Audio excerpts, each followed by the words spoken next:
So some more Tardis Tidbits and Tales. So I am kind of going through and rewatching Doctor Who.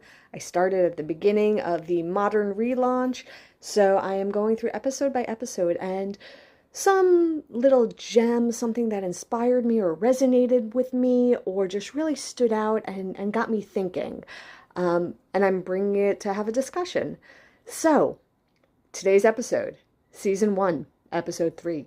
The Unquiet Dead. Now, this is the episode where they go back in time and they get to meet Charles Dickens. So the episode itself is quite a bit of fun, but it brings the age-old question. If you could meet anyone, past, present, who would you meet? And if we narrow this down in the spirit of this episode, so if you can meet an author who is no longer with us, who would it be? I have a lot on my list. I'd have a really hard time narrowing it down to just one.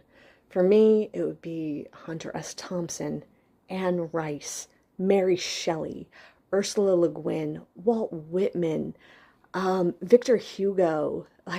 There's so many. There are so many. I'd really have a hard time just picking one.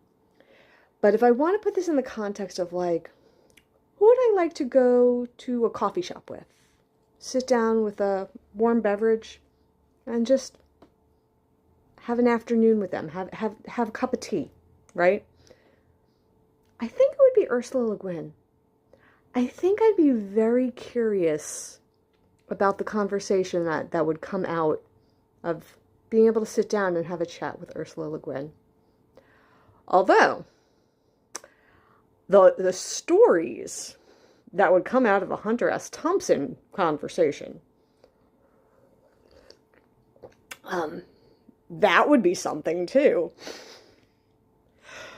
But if I had to pick, I think it would be Ursula Le Guin. I know I'm talking about two diametrically opposed ends of the spectrum on this with types of authors, but I think that would be my choice. Let me know, who would you pick if you could, one literary figure you could sit down, have a cup of tea, cup of coffee with, have a conversation? Who would it be?